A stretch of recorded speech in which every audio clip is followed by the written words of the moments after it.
Here's the big challenge of life. You can have more than you've got because you can become more than you are. That's the challenge. And of course the other side of the coin reads, unless you change how you are, you'll always have what you got. I have found in my experience that income does not far exceed personal development. Now sometimes income takes a lucky jump, but sure enough, unless you grow out where it is, it'll usually come back where you are. Life has strange ways. If somebody hands you $1 million, best you become a millionaire quickly, so you get to keep the money. Otherwise, sure enough, it'll disappear. Somebody once said, if you took all the money in the world, divided it up equally among everybody, it would soon all be back in the same pockets. Incredible. Success is something you attract, not something you pursue. Success is looking for a good place to stay. So instead of going after it, you work on yourself. Personal development. See, the major question to ask on the job is not what are you getting. The major question to ask on the job is what are you becoming? See, the big question is not what am I getting paid here. The big question is what am I becoming here? Because true happiness is not contained in what you get. Happiness is contained in what you become. So that's our major subject for tonight, personal development. Of all the assignments Mr. Schoaf gave me at age 25, this was probably the most difficult. In fact, I'm still working on this one. I think it's an unending challenge to see what you can become. The next subject is called Basic Laws. And it's good to study the basics. And I call these basics primarily because they come from the Bible. Now, I'm not a theologian or a minister, and that'll be apparent. But Mr. Schoaf taught me that the Bible was a good textbook for ideas and stories and success equations, how to live the better life. I found out that was true. He also taught me that the Bible is as practical as it is spiritual, and I found out that's true. If you look at your bank account and your income and you're not happy, there are several places in the Bible to check to see what the heck's wrong so you can make the changes. And we're going to cover some of those tonight, called basics. Okay. The next subject is my favorite, setting goals. Mr. Schoaf taught me how to set goals. What a favor that was. One morning at breakfast, shortly after I met him, he said, Jim, let me see your current list of goals, and let's go over them and talk about them. He said, maybe that's the best way I can help you get a better direction started. And I said, I don't have a list. He said, well, is it out in the car or home somewhere? I said, no, sir. I don't have a list anywhere. He said, well, young man, that's where we got to start. He said, I can tell you right now, if you don't have a list of your goals with you, he said, I can guess your bank balance within a few $100s. Which he did. And that got my attention. I said, you mean my bank balance would change if I had a list of goals? He said, drastically. That day I became a willing student how to set goals. And sure enough, learning how to set goals changed my life. And I often wondered why no one had ever taught me how to set goals up until age 25. I went to high school, but if they offered it, I missed it. I went to college for a year, never heard it. I worked for Sears. Really. And to my knowledge, Sears never taught it. Right? How to set goals. So here I am, age 25, married, my family's starting, I've been to college, I'm working, and I still don't know how to set goals. But fortunately, when I was 25, I met the man who taught me how, and it revolutionized my whole life. Economically, socially, personally, it's incredible. So I want to share with you tonight what Mr. Schoaf shared with me, how to set goals. It can be a life changer. Okay. The next subject is the negative part of the seminar. Life is part negative, so we got to talk about the negative. And this subject is called diseases of attitude. Diseases of attitude. There's a lot of things that can wreck your chances to do well. We live in a rather dangerous world, so you got to be not only wise, you got to be careful. Now, attitude diseases are just as bad as physical diseases, right? High blood pressure, heart trouble. I mean, a lot of things will ace your chances to do well. So you've got to be careful. And attitude diseases are deadly. I mean, they'll destroy all the good things you start. Okay? So we'll go through those attitude diseases, how to spot them, how to look for them, what they are, and the cure. And I'm a pro on these because I've had them all, so I can give you excellent advice on these. Now, the last subject we're going to consider tonight is called the day that turns your life around. The day that turns your life around. And under this subject, we're going to talk about the emotions that can change your life. Human beings are emotional creatures, and emotions are powerful for life change. Now, of course, emotions are so powerful they can go either way on you. Emotions can either build or destroy. So you really have to employ emotions properly. We call civilization the intelligent management of human emotions. If you can intelligently apply your emotions in the right direction, no telling what can happen. Could turn your life around one day would be sufficient. So we'll talk about those. Okay. Now that's a lot to cover in one evening, but we'll keep at it here and see if we can't get it all done. I'd like to have you now jot down the theme of the seminar. Every seminar should have a theme, I guess. We've got one. It's on some of our literature if you happen to notice it, but if you didn't, for your notes, here it is. The theme of the seminar goes like this: the major key to your better future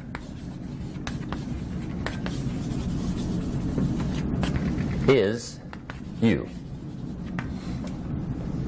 That's the theme of our seminar tonight. The major key to your better future is you. And I'd like to have you underline two words just to give it some added punch. Underline the word major and the word you, so that it reads, the major key to your better future is you. Now, my first suggestion is transfer this to a card or something where you can put it up, where you can see it every day. Preferably put it up where you can see it at the beginning of the day, before you go off to put the day together. This is a good phrase just to glance at, to keep in mind as you're putting the day together. It's called the silent seminar. If you'll just let this talk to you during the day, I found it to be tremendously helpful. The major key to your better future is you.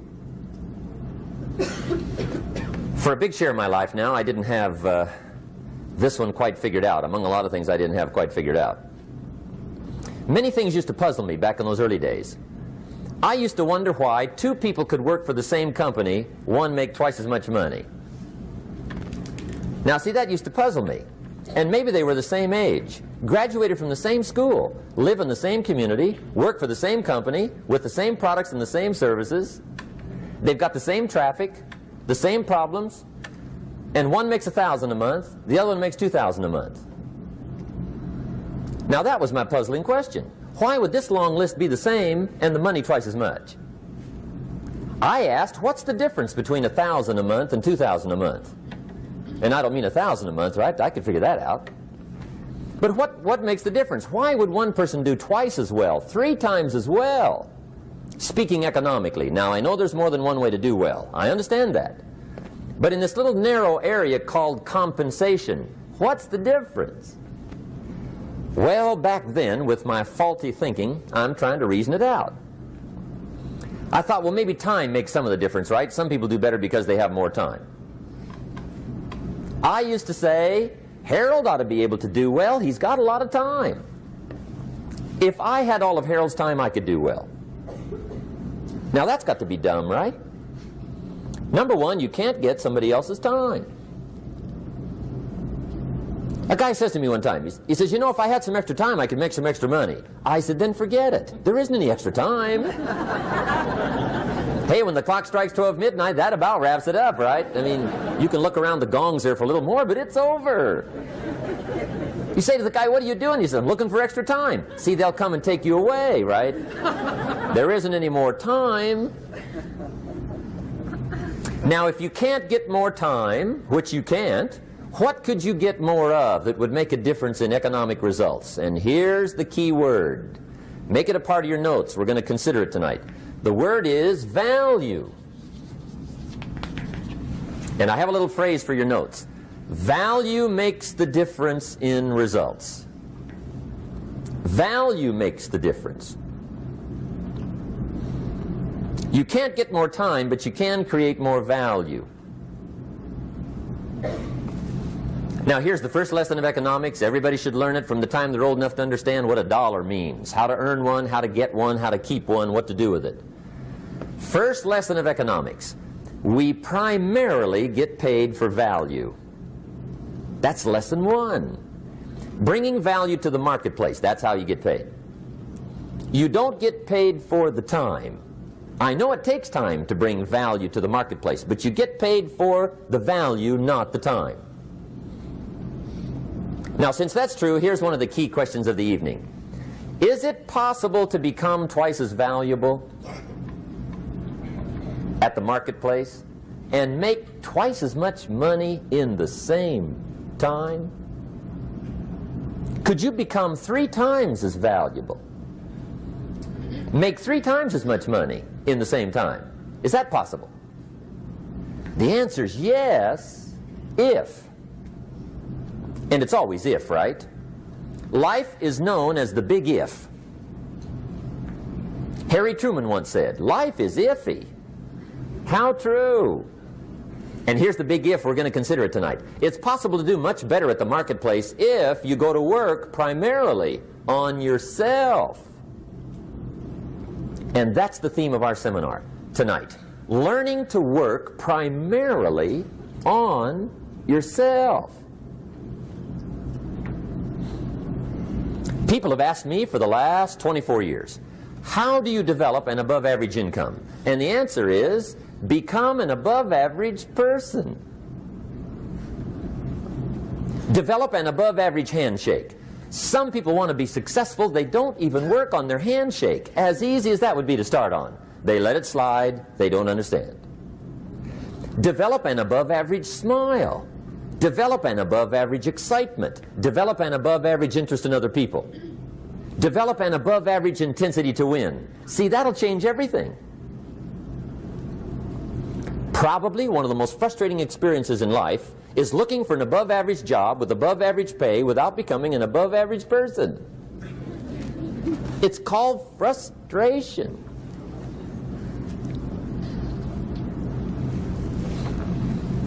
And Mr. Schoaf gave me probably the greatest clue he gave me when I first met him. He said, Jim, if you want to be wealthy and happy the rest of your life, just learn this lesson well.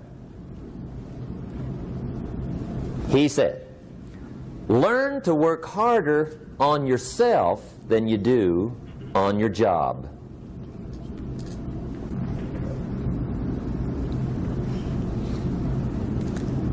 Then Mr. Schoaf gave me probably one of the most important clues among so many things he taught me, but this was in those early days.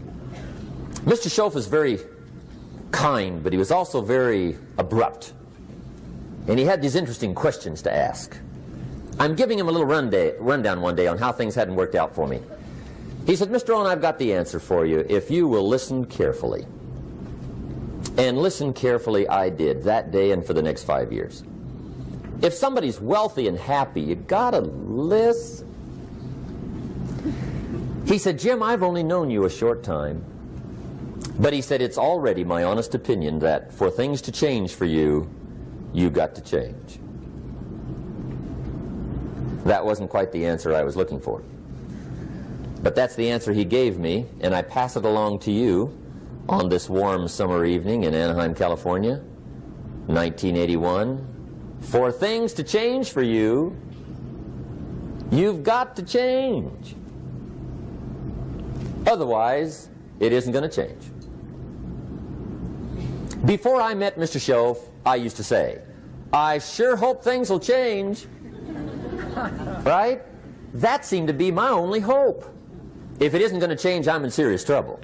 And then I discovered it isn't going to change, so I'm in serious trouble.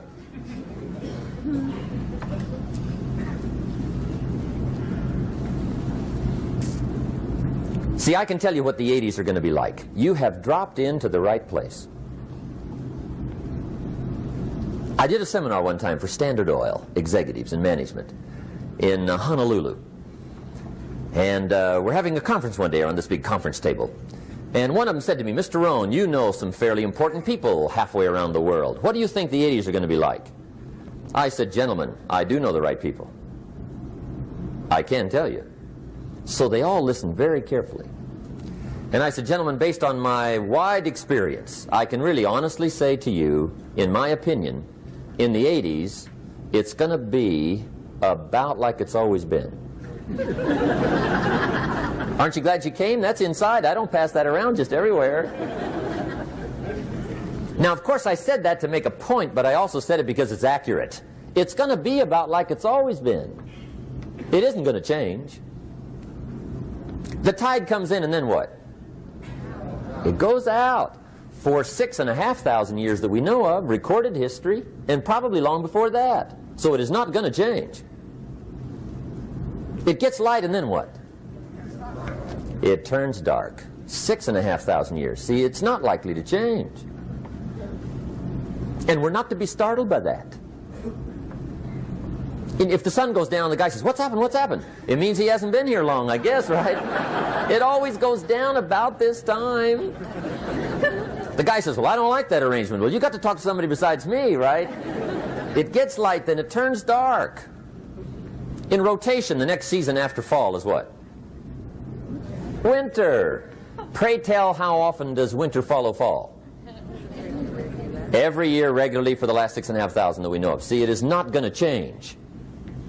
Now, some winters are long, and some are short, and some are hard, and some are easy, but they always come right after falls. It isn't going to change. Sometimes you can figure it out, sometimes there's no way to figure it out. Sometimes it goes well, sometimes it gets in a knot. Sometimes it sails along. Sometimes it gets in reverse. See, that's not going to change. The last 6,000 years reads like this: opportunity mixed with difficulty. That's how it reads. It isn't going to change. The man says, well, if it isn't going to change, how will my life ever change? Answer, when you change.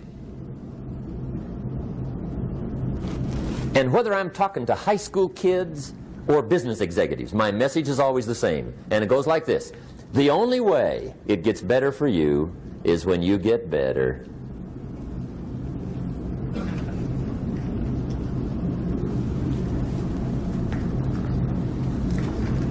Let me give you the 4 major lessons in life to learn. Here's 4 majors.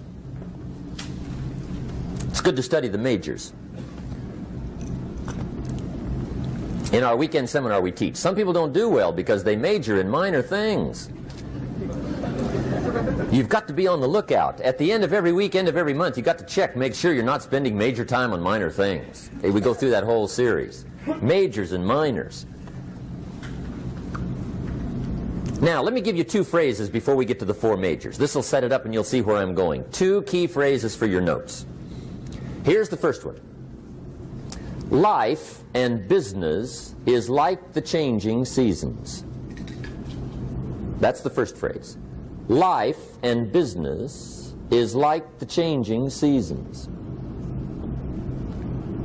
One of the best ways to describe life, it's like the seasons.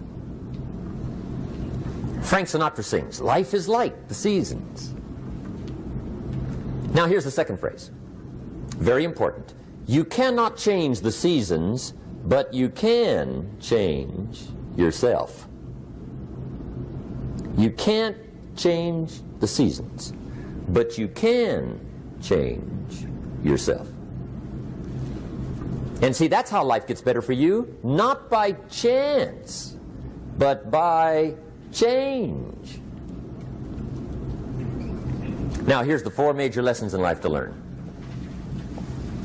I've got my first book finished, came out a couple of weeks ago. This is in it, the 4 major lessons in life to learn. Here they are. Number 1, learn how to handle the winters. That's lesson 1. They come right after falls with regularity. Some are long and some are short and some are hard and some are easy, but they keep coming. You must learn to handle the nights. They come right after days. You must learn to handle difficulty. It comes right after opportunity. You must learn to handle recessions. They always follow progressions for the last 6,000. See, it isn't going to change. The lesson you must learn is how to handle it. And there's all kinds of winters, right? The winter when you can't figure it out. The winter when it all goes smash. The winter when it turns belly up. The winter when it won't work, when you've run out of money and you've got a broken heart. See, those are winter times.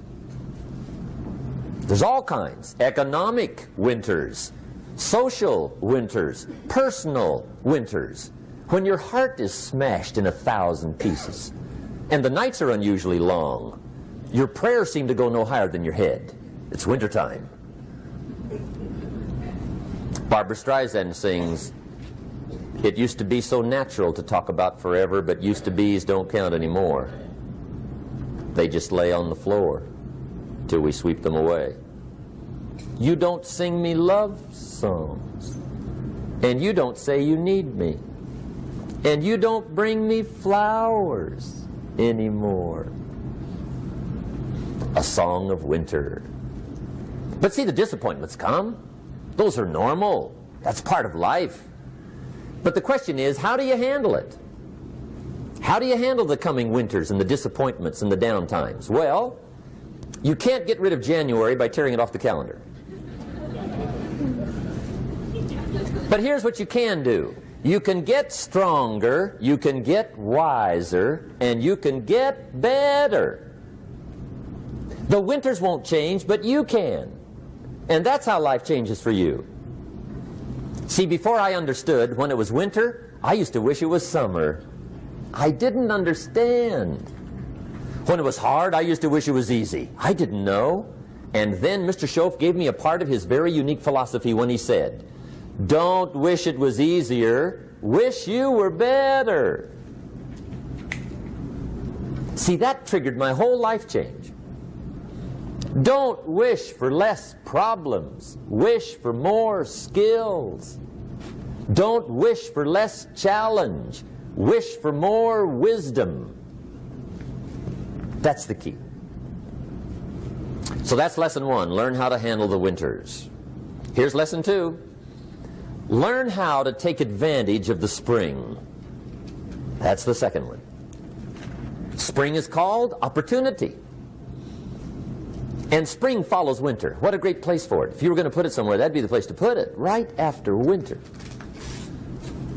And pray tell, how often does spring follow winter? Every year with regularity, 6,000. You can almost count on it. See, opportunity always comes. Days follow nights. Isn't that terrific? Opportunity follows difficulty.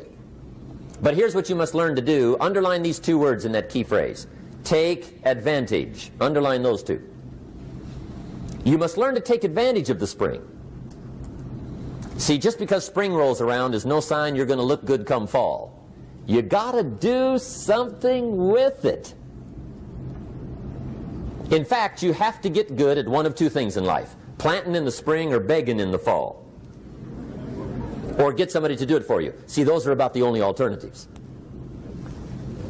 Now here's what else you must do. Take advantage of the springs quickly, because there's only a few. Just a handful of springs have been handed to each of us. They don't come forever. Life is fairly brief. So you got to read every book you can get your hands on what to do with your springs while they're here. And take advantage, they soon run out. The Beatles wrote, "Life is so short." And for John Lennon, it was extra short. But life is brief. Elton John sings, "She lived her life like a candle in the wind." It's brief. So whatever you're going to do with your life, you got to get at it. Don't just let the springs pass. Here's the third major lesson in life to learn. Learn how to protect your crops all summer. You got to take care of what you start. Sure enough, as soon as you've planted your garden in the spring, the busy bugs and the noxious weeds are out to take it. And here's the next bit of truth. They will take it unless you prevent it. And that's the third major skill to learn. You've got to learn to prevent the intruder from taking all the good you start. It's one of the challenges.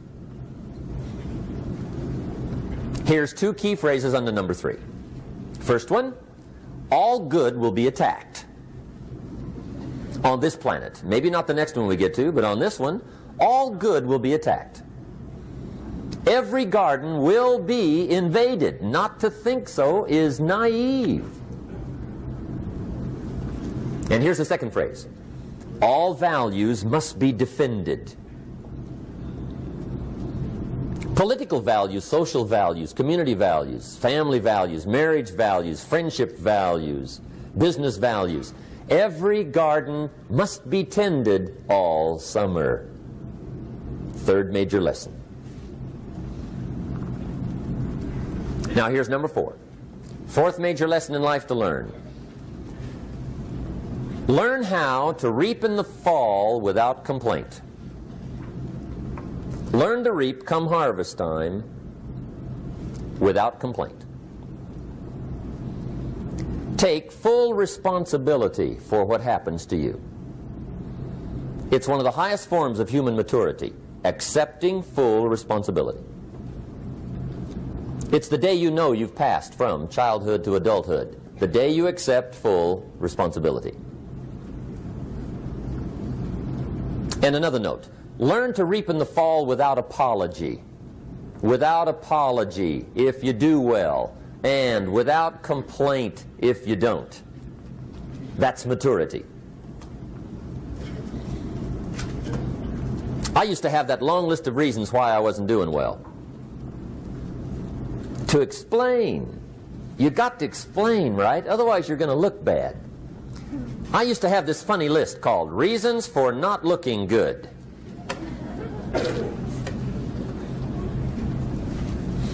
I used to blame the government. I mean, you can believe that or not. It was at the top of my list. I had a lecture second to none. The government. That was on my list. I used to blame taxes. Look what you got left after they take everything. And they expect you to do well.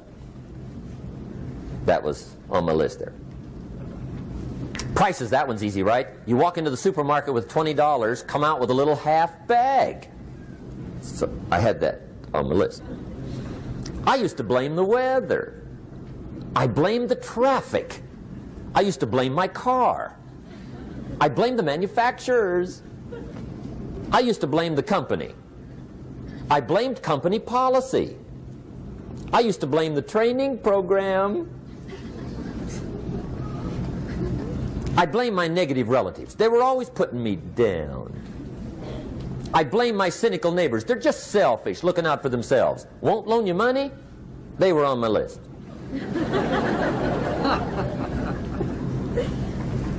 I used to blame the economy. I blamed the community. That's a pretty good list for not doing well, isn't it? I thought it was good.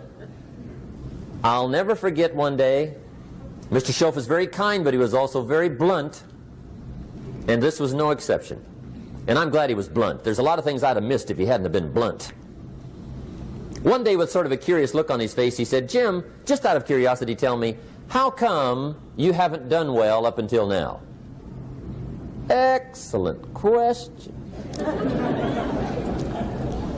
I thought, well, so I won't look too bad, I'll go through my list. And this list I just gave you, I put that on him.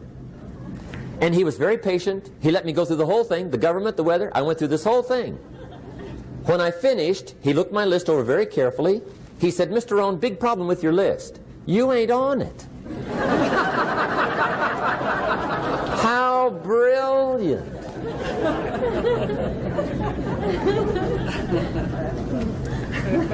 When I went to work for him a few months later, I learned very quickly to tear up my list, reasons for not doing well, and I threw it away. And I got me a fresh piece of paper. And I put one word on it. Me. There's a Black Heritage spiritual that says, "It's not my mother nor my father, nor my brother nor my sister, but it's me, oh Lord, standing in the need of prayer." See, I used to blame everything outside. And then let me give you a little philosophy that helped turn my life around. For your notes, here it is.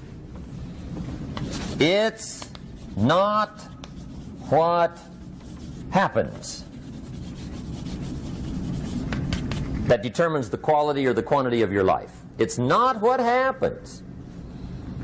And the reason is because what happens happens to about everybody. No different. The sun went down on all of us last night. A common event, a happening.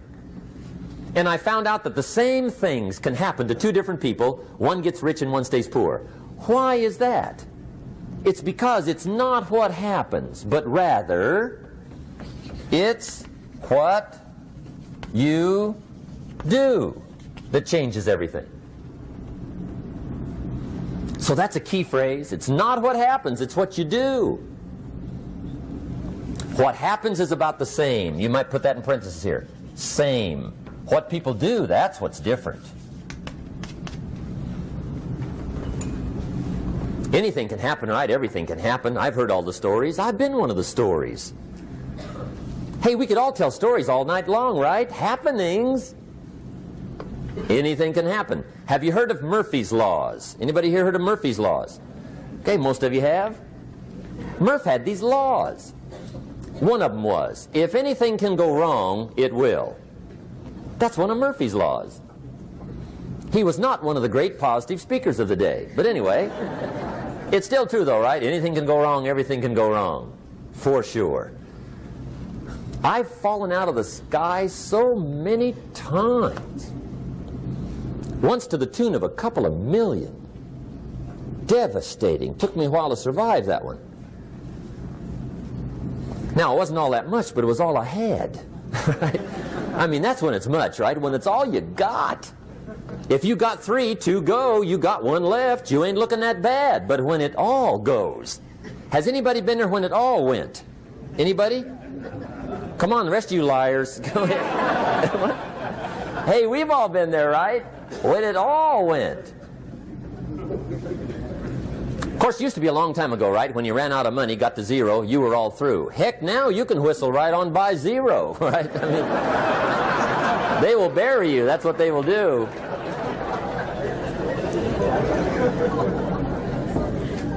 But see, those are the happenings, right? Everything can happen. Anything can happen. But it's not the happenings. It's what you do about it. Somebody says, yeah, but you don't understand the disappointments I've had. Come on. Everybody's had their share. Disappointments are not special gifts reserved for the poor. Everybody has them. The difference is what you do about them. It's not the weather. I used to blame the weather, and I discovered it rains on the rich. So see, that won't help. 2 men wake up one morning, there's a rainstorm on. One of them looks out his window, sees the rainstorm, and he says, wow, what a storm. With weather like this, they can't expect you to go out and make sales. He stays home. Same morning, the other guy looks out his window, sees the same storm, says, wow, what a storm. But he says, you know what, with weather like this, what a great day to go out and make sales. Most everybody will probably be home, especially the salesman.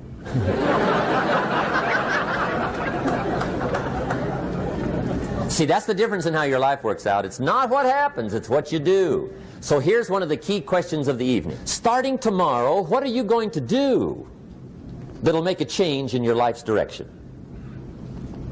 Good question. What are you going to do starting tomorrow that'll make a difference? Now see, if you don't do something starting tomorrow that'll make a difference, guess what? It's gonna be the same. And see, that way you can guess what the next 5 years are going to be like. Look at the last 5. Because the next 5 are going to be like the last 5 unless you, major key, tomorrow, change it all. Or change a little, or change something, or don't change. It's choice time. You can do whatever you want.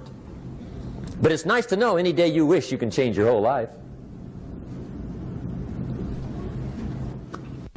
What can you do starting tomorrow that'll make a difference?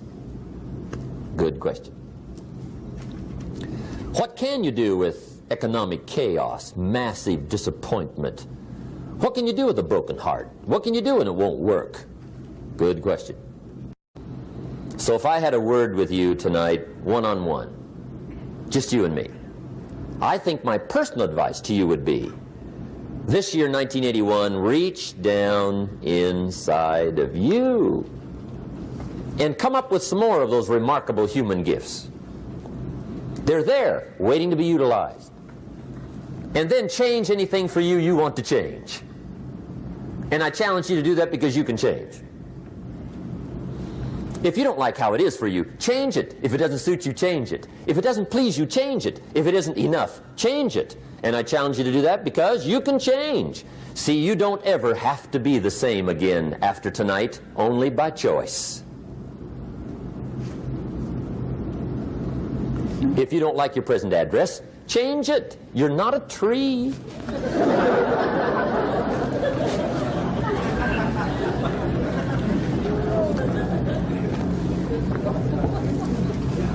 Now, let me give you 3 steps to personal development. Let's get down to the nitty-gritty. What does it take to really make the changes starting tomorrow? It takes more than philosophical pronouncement. I know that. It also takes more than enthusiasm. I know we're hearing a lot about enthusiasm these days, but see, that just won't do the job. We're still hearing the old cliches of the 30s, right? To be enthusiastic, you must act enthusiastic. But see, that's not going to help. After you have leaped about, there are some things you got to do, or it isn't going to change. See, you can get all excited about lifting 200 pounds till you get to the gym.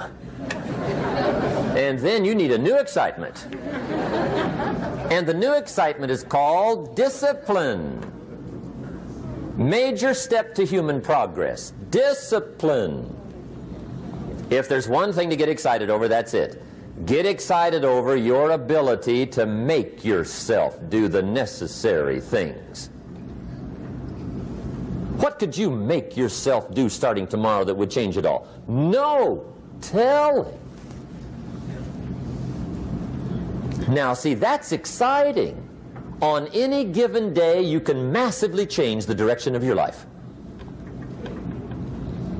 Murder is a clear example that any one person on any given day can forever alter the course of their life. It just happens to be a negative act. But just as sure as you can commit a negative act, you can also commit a positive act and forever alter your life, whenever you wish. Now that's exciting. And whatever that act might be that changes your life. The guy finally takes a shotgun to his car and blows out every window, destroys every tire, puts 100 rounds in this shabby old thing. And he says, I have driven this embarrassing thing for the last time. And not only will I never drive it again, nobody else will ever drive it again. And he lets that shuddering thing stand there for a while as a monument to the day he said, today my life changes. Now who can do that? Anybody. When can you do it? Whatever day you pick.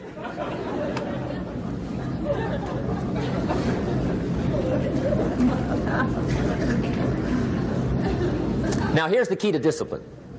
Start with the little disciplines, get excited over the little disciplines, and get right on those, because those will lead to the big ones. You can't handle the big challenges in life unless you take on the little ones. Make a list of all the things you can do, get right on those, discipline yourself for those, both for the results and for the muscle and for the practice, so that when life hands you some big challenges, you'll be ready, you'll have the muscle. But see, if you don't handle the small ones, you can't take care of the big ones. Okay, here's what else it takes for life change. Self-motivation. Key phrase, self-motivation. I don't know why we call it self-motivation. It's really the only kind there is. You've got to motivate yourself. Because I found out you can't change people. They can change themselves, but you can't change them. Lord knows some I've tried. But see, it won't work. People have to change themselves. I learned some of those lessons early. I built a little sales organization way back in those early days. I'm 25. And I had some nice people. I said, I'm going to make these people successful if it kills me. I almost died, right? I mean, you can't do that.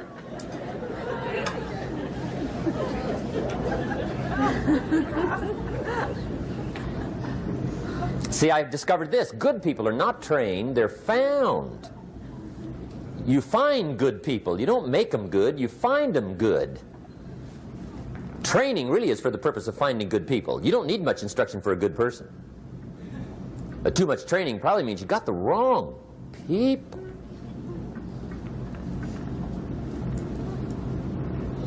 So you got to find the right people. That's the key to getting a good job done.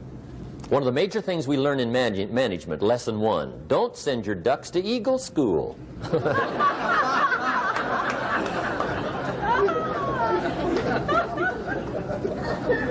Because it won't help. I mean, I'm telling you, it won't help, no matter how good your school is. And the little eagle badge and little eagle hat, I'm telling you, it won't help. It won't help.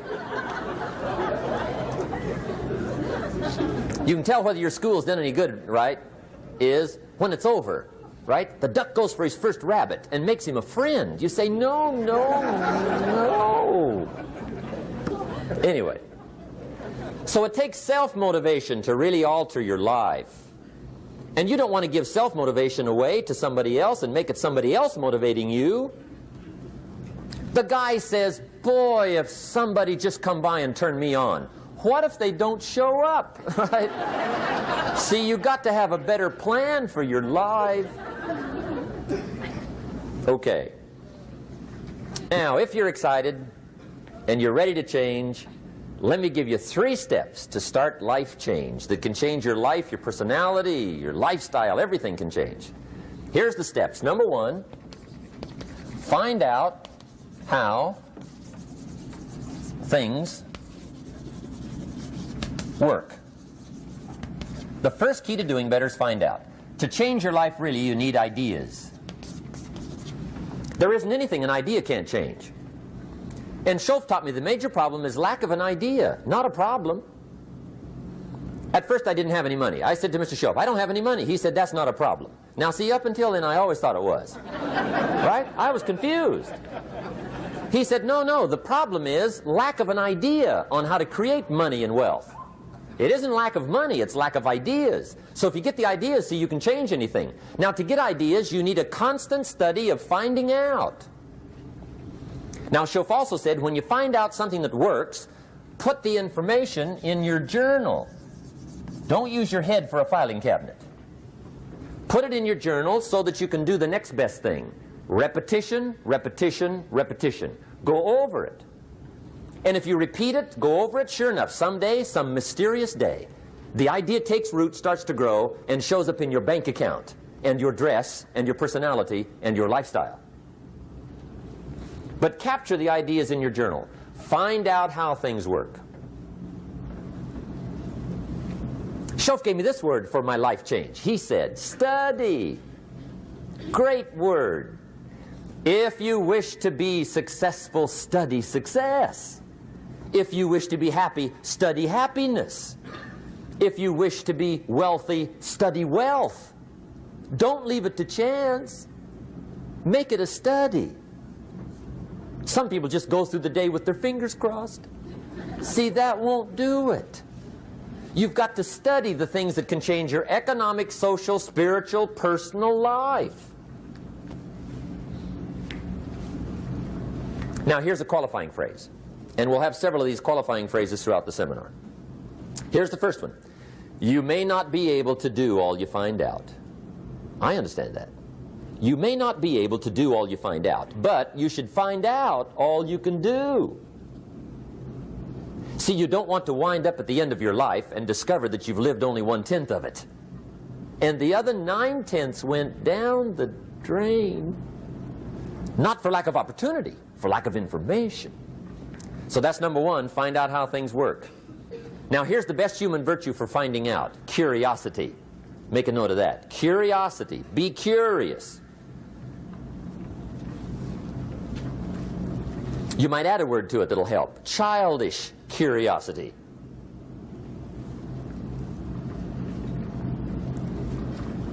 What will kids do if they want to know something bad enough? Bug you. That's the phrase. They can ask 1,000 questions. You think they're through? They got another 1,000. They'll drive you to the brink. It's a virtue. when you got to know. Be like a child. In fact, Jesus, the master teacher, said, unless you can become like little children, you might as well forget it. You don't have a prayer. Excellent advice. You got to be like children. 4 ways, in my opinion, to be like a child. Number 1 is curiosity. Number 2 is excitement. Get excited like a child over your ability to make yourself do anything for change. 3rd is faith. Have faith like a child. Adults are too skeptical. And 4th is trust. Trust is a childish virtue, but the rewards are incredible. So be like a child. Now, if you're curious, let me give you 3 ways to find out how to change anything. Any life direction, any dimension. Here's 3 ways to find out how to change anything. Number 1 is to read. Become a good reader. All of the successful people I know and work with around the world, they're all good readers. Curiosity drives them to read. They got to know. They just read.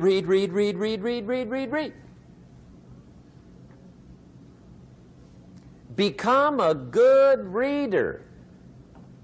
Now, that's my opinion. Listen to the other lecturers and listen to me and make up your own mind. Don't be a follower. Be a student. Okay? I say, really, for life change, you got to read.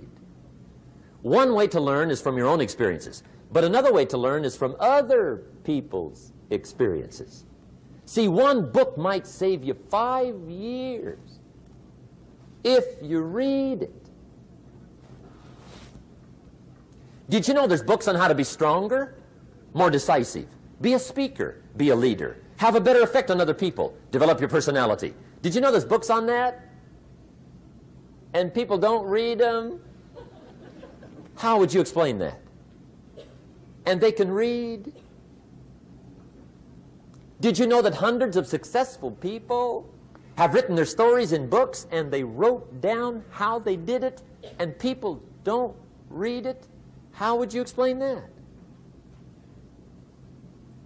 The guy's busy, I guess. You know, you get tied up. The guy says, well, yeah, you work where I work. By the time you struggle home, it's late. You got to eat a bite of supper, watch a little TV, get to bed. You can't sit up half the night reading. And the guy's behind on his car payment. Good worker, hard worker, sincere. But you got to be better than sincere and work hard. Otherwise, at the end of your life, you'll wind up cold, stony broke. You got to be better than a good worker. You got to be a good reader. The whole world is governed by laws. The universe, in fact. Laws. We call it the law of electricity. We call it the law of gravity. There's mathematical laws. There's physical laws, speed and velocity laws, agricultural laws. There's all kinds of laws. Now that we find ourselves on the spinning planet, you just have to learn what I call the setup. Learn the setup. Life's setup. Now, we didn't set it up, but we're here, so you got to learn it. And we should learn the setup for 2 basic reasons. Number 1, to keep from getting hurt. It's one of the major reasons for learning, so you won't get hurt.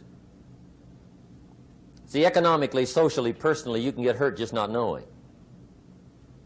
Ignorance is not bliss. Ignorance is poverty. Ignorance is tragedy. You got to know, or you're going to get hurt. It's good to know not to walk out the 10-story window. That's excellent information. Now, what if a guy didn't know and he walks out? Now he's dead at the bottom. Somebody says, well, the poor guy didn't know. You got to know, or you're going to get hurt. Okay. Now, here's a parenthesis. You don't have to like the setup. I don't ask you to like how it is. That's not what's important. But it is important to learn how it is.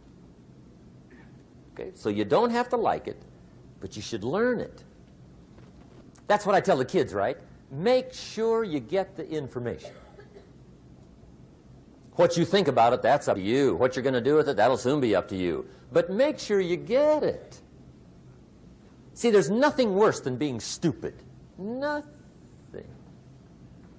I mean, being broke is bad, but being stupid is awful. And what's really bad is being broke and stupid, right? That's about the end of the world. I mean, there isn't anything much worse than that. Unless you're sick. Sick, broken, stupid. I mean, that is it, right? There's nowhere else to go. So make sure you get the information. It's key. You don't have to like it, but learn it. If this big monstrous thing lifts up in the sky, hangs there for a little while, cuts loose, comes crashing down, boom, shakes the ground for 5 miles. And then this big monstrous thing lifts back up in the sky, hangs there for a little while, cuts loose again, comes crashing down, boom, shakes the ground for 5 miles. It just keeps doing it, this big monstrous thing, lifting up and then crashing down, boom. Now, you might come along one day and say, that's got to be a stupid arrangement, which is okay. You're entitled to your opinion. But the first thing you should learn to do is get out from under it, right? That's number one. You might have a great moral argument. You might want to shake your finger at the sky, but do it from over there, right, so you don't get smashed. It's called your basic smart. So number one, learn so you won't get hurt. Whether you like it or not, learn. Now here's the second reason for learning, the setup, to benefit. It's called the plus of life. And that's what life is, right? Both minus and plus. The minus is tragedy, heartache, misery, failure, unhappiness. But life is also happiness, prosperity, good feelings. So here's the key. Learn to get on the good side of the way things work.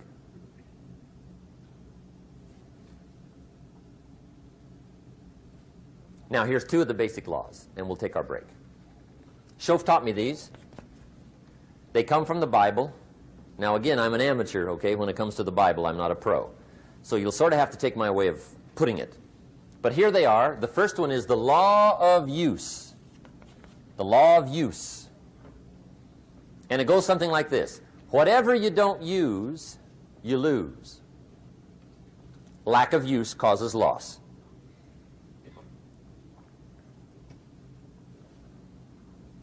On this planet, maybe not the next one, but on this one, if you tie your arm to your body, leave it there long enough, you'll never use it again. It's over for the arm. Now, it may not be over, but it's over for the arm. The only way to keep the use of this arm is what? Keep using it. If you quit, you lose automatically. They don't bring it up for a vote. You lose automatically when you quit. Now, the same thing that goes for your arm goes for your brain, mentality. The same thing goes for all the human virtues. Ambition, unused, declines. Strong feelings, unused, diminish. It doesn't grow, it diminishes. Faith, unused, decreases. It's a law. Vitality unused diminishes. Energy unused decreases. The guy says, well, I'm going to save up my energy. You can't do that. That's like trying to save today, put it on the end of the year. See, you can't do that. They'll come take you away. If you don't use today, what? It's lost. The guy says, well, I'll work twice as hard tomorrow to make up for it. See, that's foolish. You could have done that anyway. Today unused is lost. A talent unused is lost. An ability unused is lost. So here's one of the key expressions of the evening. Take a new inventory of yourself. Starting tomorrow, new project. Take a new inventory. And make sure that all of your talent and ability and mentality and ingenuity and vitality and strong feelings, faith, courage, make sure that all you've got's being used. Otherwise, you lose. Now, one of the best illustrations of the law of use is a Bible story called the Parable of the Talents. The talent story. Interesting story if you haven't read it in a while. Just review it. It's a good story. An ancient story. It says there was a master with 3 servants. He got them together one day and he said to the 3, I've got these talents. And in those ancient days, a talent was a measure of gold. And he said to the 3 servants, take these talents and see what you can do with them while I'm gone. He said, I'm taking a journey and I'll be gone for a while. When I come back, we'll get together, go over the book, see how you did. He said, here's 5 of these talents for you. 5. Here's 2 of them for you. 2. And here's 1 for you. 1. The master said, take those talents, see what you can do with them. When I come back, we'll get together, we'll go over it all. The servant said, okay, master takes off. According to the ancient story, the master comes back from his trip. When he gets back, he gets the 3 servants together, and as he said he would, he asks, how did it go with those talents? You were 5. What happened? That servant said, well, I took the 5 talents you gave me, and I put them to work. A little shaky at first, but he said things finally got rolling. And he said, I poured it on. And he said, my talents grew to 7, 8, 9, 10. He said, I doubled my talents from 5 to 10. Books will show. Master said, one heck of a job. Or something like that. He said, I gave you 2 talents. What happened? That servant said, about the same thing happened to me. I put those 2 talents to work, poured it on. They grew to 3 and then to 4. He said, I doubled my talents from 2 to 4. Books will show. Master said, well done. He said, I gave you 1 talent. What happened? That servant said, well, I took the talents you gave me, and I carefully wrapped it, and I dug a hole and buried it. And camouflaged it, I suppose, right, so nobody would steal it. And he said, fortunately, nobody got it. And he said, I knew you were going to be here today, so I dug it up. Here it is, safely wrapped. I did not lose it while you were gone. According to the ancient story, the master said, take that talent away from him and give it to the man that's got 10. Now you might say, well, I don't like that arrangement. The poor guy's only got 1 talent. He's already got 10. It ought to be more even. Remember, I didn't ask you to like it. But this one I would ask you to learn, because it simply means whatever you do not employ, you forfeit. It's a law. So learn well the law of use. Now here's the second one, and we're going to take our break. Second law from the Bible. This one we've heard since we were small, I'm sure. It's called the law of sowing and reaping. In fact, we've probably heard it so often we could quote it. It says, whatever you sow, what? You shall reap. Fairly blunt, hopefully clear. Here's my first suggestion on the law of sowing and reaping. Don't try to beat it. You might as well try sitting on the sun in the morning. Keep it from coming up. You'll have better luck. Whatever you sow, you reap. Now, for a fair share of my life, I'm a bit mixed up on how all this applies. Among a lot of things I was mixed up on. I knew I wasn't reaping too good. That I understood. My problem was I was confused about what was causing it. Remember me with the funny list? I thought those are the reasons why it isn't working out well. And then Mr. Schoaf gave me the clue that helped me figure it all out. He said, Mr. Rohn, I have another answer for you. There's another way to quote this law that'll show you where the problem is so you can go to work on it right away. All you need to know is where the problem is. Then you can go to work on it. So he quoted me the law another way, and I found out what my problem was. Here's the way you quote the law. Whatever you reap is what you've sown.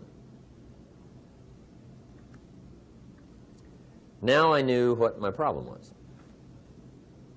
Whatever you reap is what you've sown. If you don't like the crop, who do you look up? Answer, whoever planted it. And where do you find who planted your crop? Answer, in the mirror. What I finally learned to do come fall was to go to the mirror. That's where you go.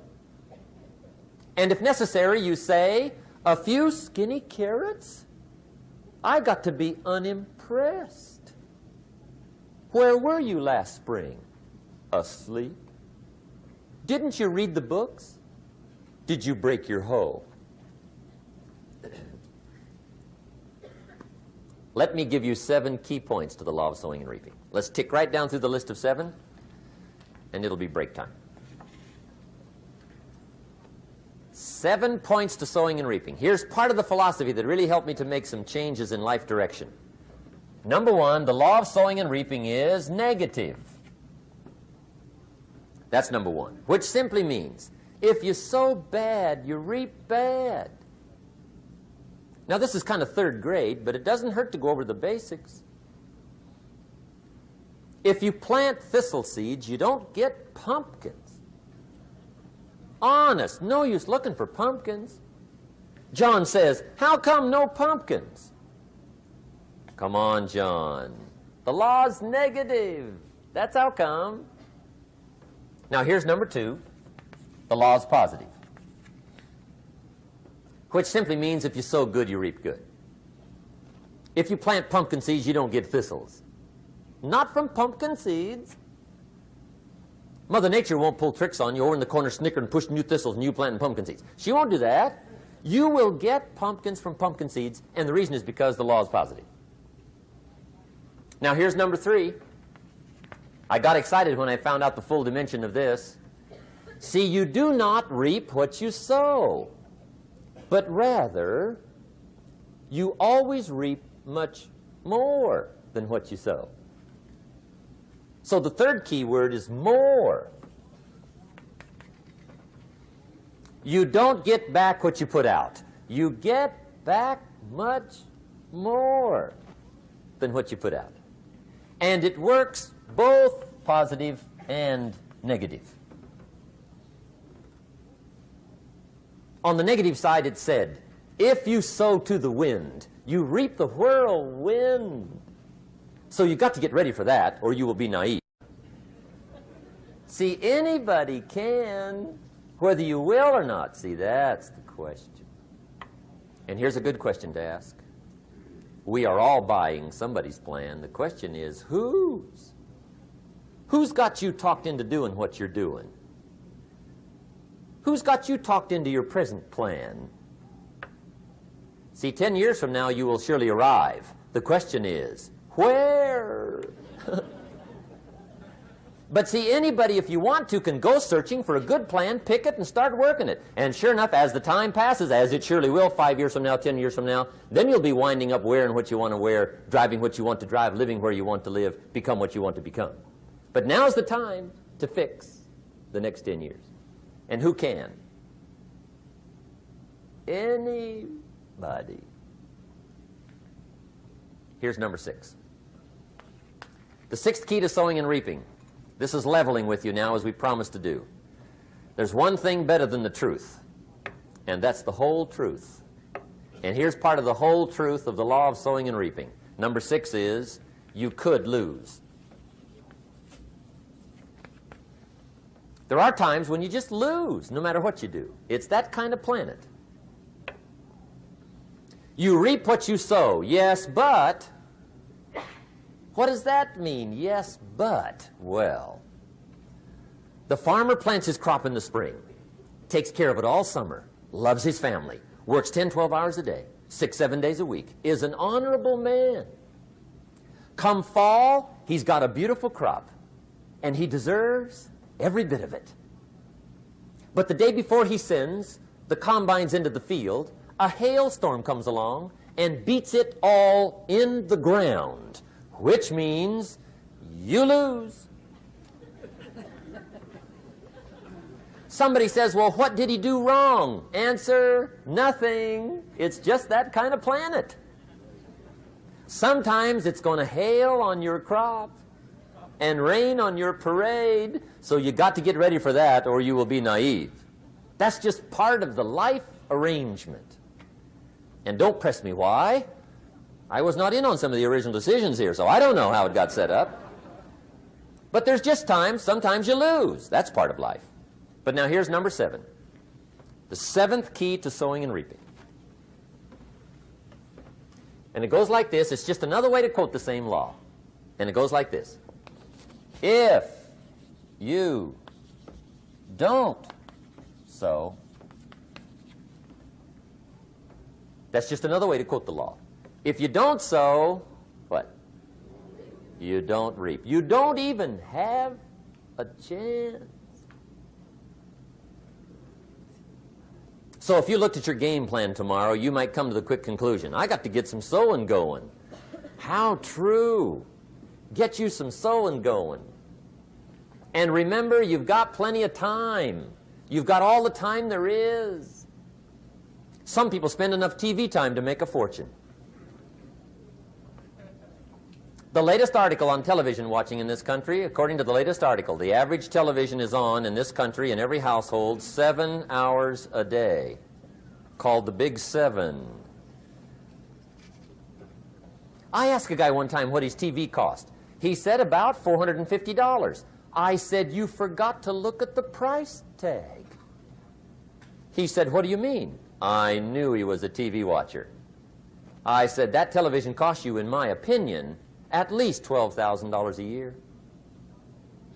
To watch it, not to own it. Owning it's cheap. Watching it is what's expensive. And I said, hey, $12,000 a year is too much to pay to watch TV. That's too much. Pay a little, but not $12,000. And he's the guy that said, I hope pay TV never comes.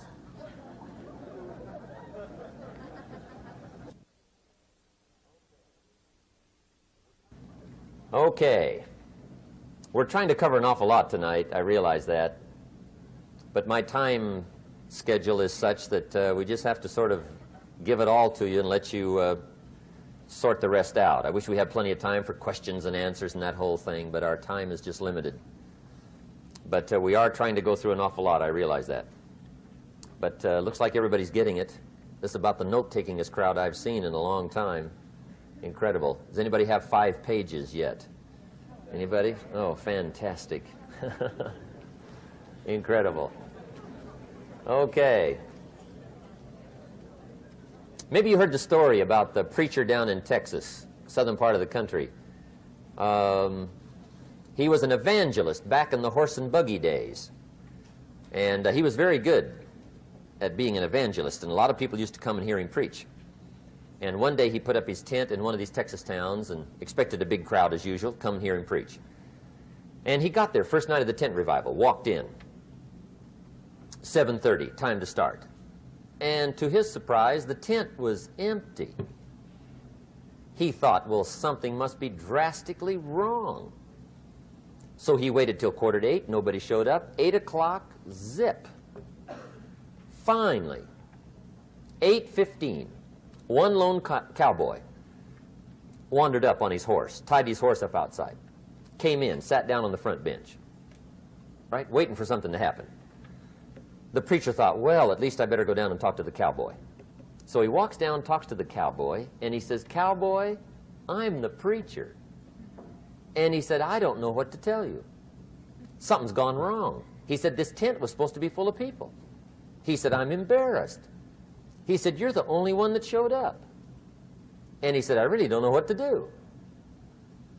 And the cowboy said, well, I'm not a preacher, so I really can't tell you what to do. You know, he said, I'm just a cowboy. But he said, I know this, if I went out to feed my cattle and only one showed up, I'd at least feed it. The preacher thought, hey, the cowboy is right. If you've got a good idea to share, you should share it, if there's 1 or 1,000. So he got kind of inspired by this conversation, and he jumped up on the platform and started to preach, as if the tent was full of people, just exploded. And he went for an hour and 15 minutes, just kept rolling. Finally, he quit. And when he finished, he came down off the platform, talked to the cowboy again. Says, well, cowboy, what did you think of my sermon? And the cowboy said, well, I'm not a preacher, so I really can't tell. You know, he said, I'm just a cowboy. But he said, I know this. If I went out to feed my cattle and only one showed up, I'd feed it, but I wouldn't dump the whole load on it.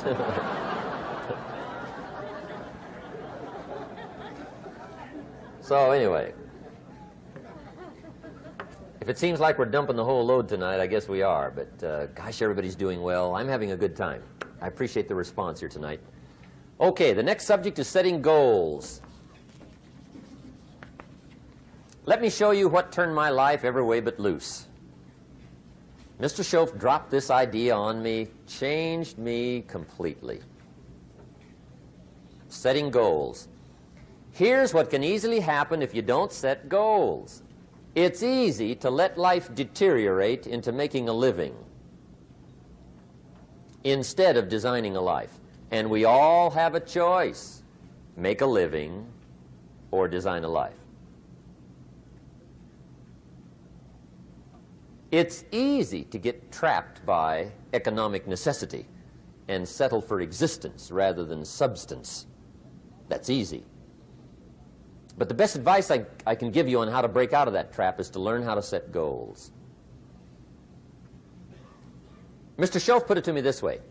He said, Jim, if you had enough reasons, you could do the most incredible things. I never forgot how he put that. If you have enough reasons. See, reasons will change your whole life. Mr. Schoaf said to me, he said, Mr. Rohn, I think you've got plenty of intelligence, you've got plenty of talent, you've got plenty of ability. Probably what you lack is plenty of reasons. He said, I don't think your current bank balance is a true indication of your level of intelligence. I was happy to hear that. He said, I think you're much smarter than your present bank balance indicates. And that turned out to be true. I was much smarter. But of course my first question was, well then why isn't it bigger? And he said, you don't have enough reasons. You've got enough intelligence, but not enough reasons. So see, reasons can change your life. Here's what else I found out. Reasons come first, answers come second. You don't get the answers to do well till you get the reasons. Life has a mysterious way of hanging on to all the answers and only gives them up to the people that are inspired by reasons. So reasons make the difference in how your life works out. Now, what are some of the reasons for doing well? Let's go through a quick list called Reasons for Doing Well. First is personal reasons. Some people do well for recognition. Some people do well for respect. Some people do well for the way it makes them feel.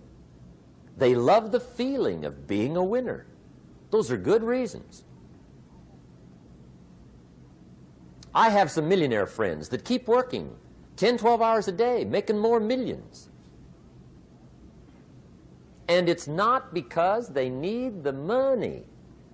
It's because they need the joy and the satisfaction and the pleasure that comes from being a constant winner.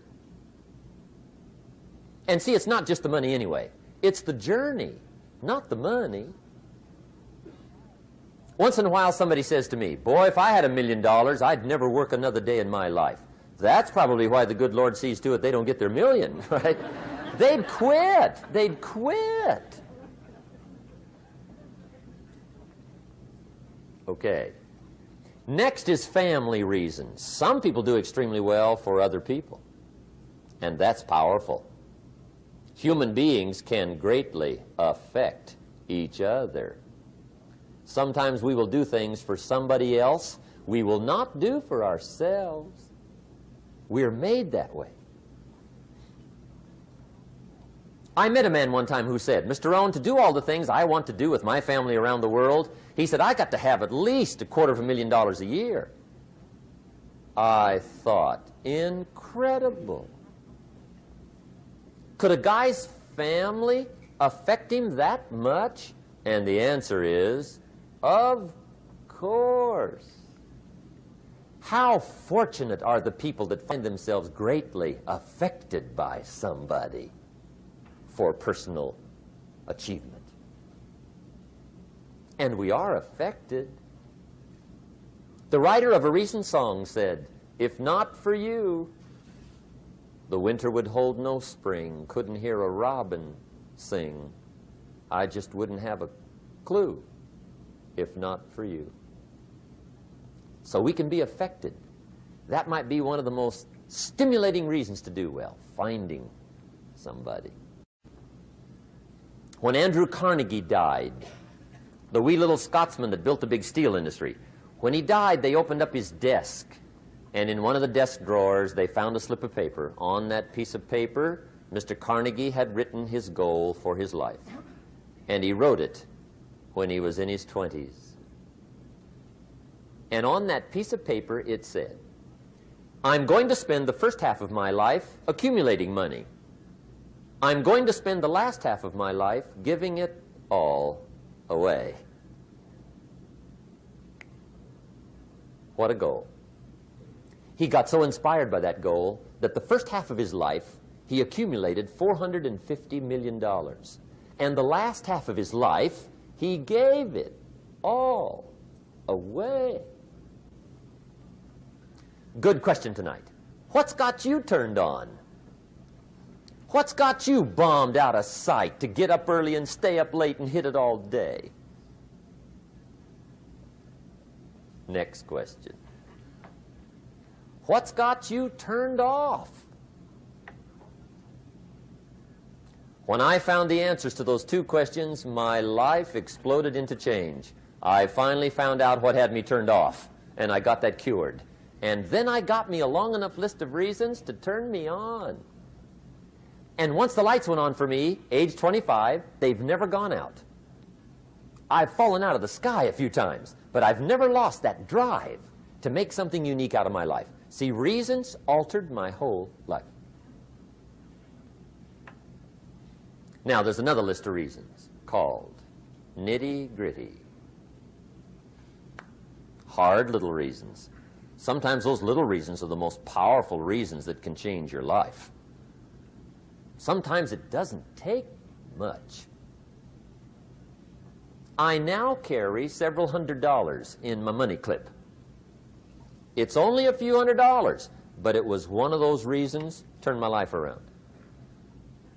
Just before I met Mr. Schoaf, I heard a knock at the door. I go to the door, and there's a little girl standing there about this tall selling Girl Scout cookies.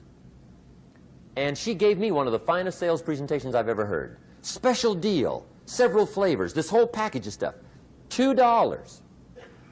And with a big smile, she very politely asked me to buy. And I wanted to. Big problem. I'm broke. I don't have $2. And to this day, I can remember the pain and the embarrassment. I'm a father. I'm a husband. I've been to college. I'm working. I'm 25. I don't have $2. And I didn't want to tell her that for some reason. So I did what I thought was next best. I lied to her. I said, "Hey, look, I've already bought lots of Girl Scout cookies. I've still got plenty stacked in the house," which was not true. But it seemed to get me off the hook for the moment. She said, "Well, gosh, that's wonderful. Thank you very much." And she went away. When she left, I closed the door, and that was the day I said to myself, I don't want to live like this anymore. I've had it with lying, and I've had it with being broke. I'm never going to let this happen to me ever again. I promised that day I would work as hard as possible and would always carry plenty. It took me a little while, but now I do. It was one of those reasons. And I guess I carry plenty for two reasons. One is the way it makes me feel, but also in case I bump into another Girl Scout selling cookies. right? I'm ready.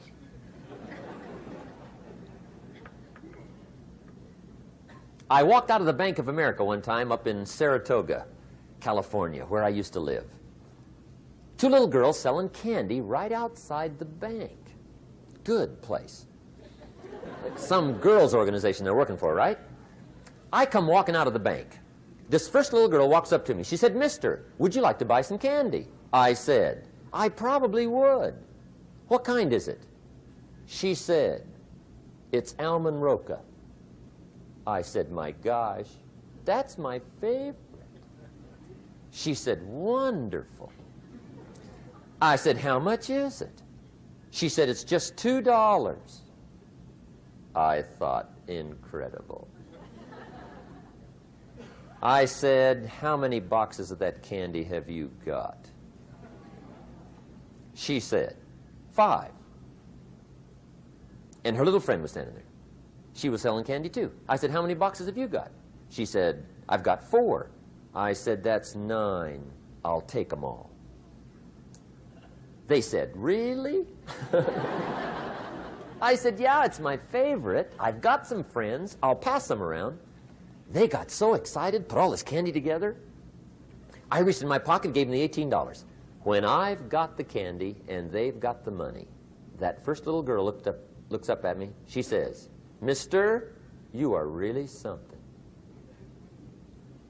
How about that? Can you imagine only spending $18 and have somebody look at you in the face and say, "You are really something"?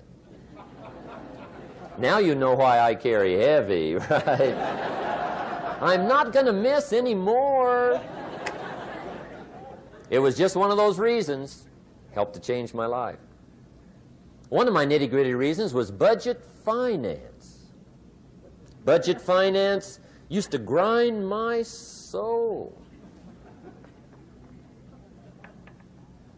Way back in those early days, I had fallen for one of those consolidation loans, where you take all your little hard-to-pay bills, put them into one big impossible-to-pay bill, right?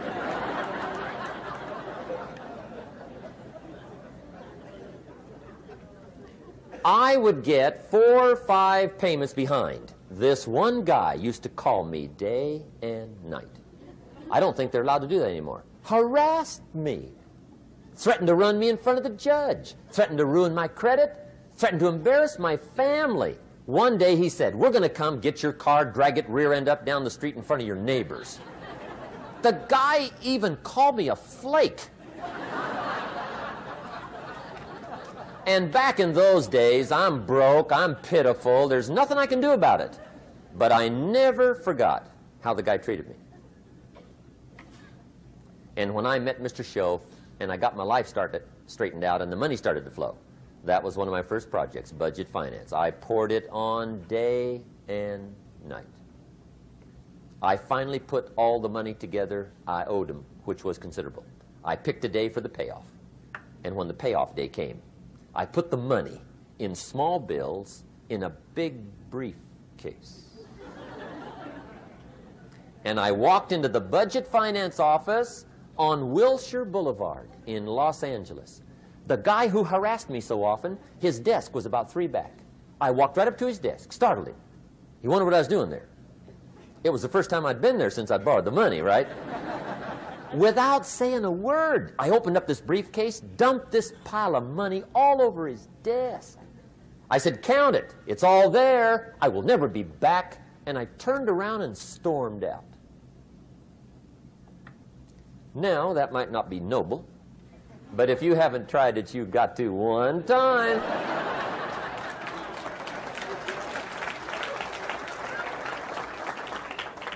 It can be the day that turns your life around. All you need is a reason that turns you on. One of my dear friends, Robert Depew, Bobby used to be a school teacher in Lindsay, olive capital of the world. Bobby taught school several years, got a little weary teaching school. One day decided he wanted to get into sales.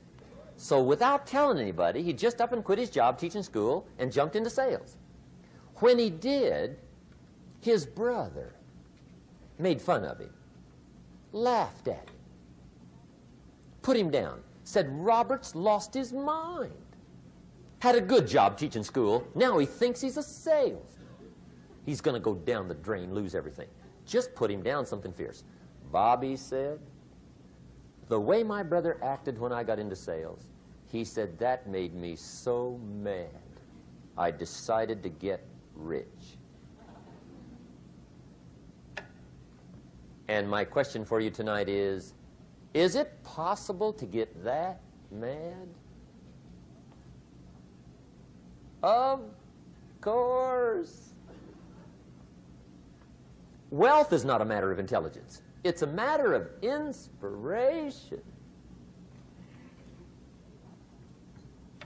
Today, Robert happens to be one of my millionaire friends. Bobby's rich.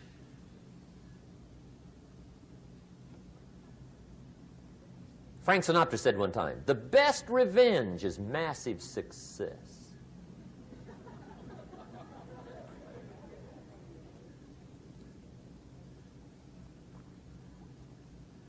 Hey, get you a long enough list of reasons so that after tonight you never lack for inspiration.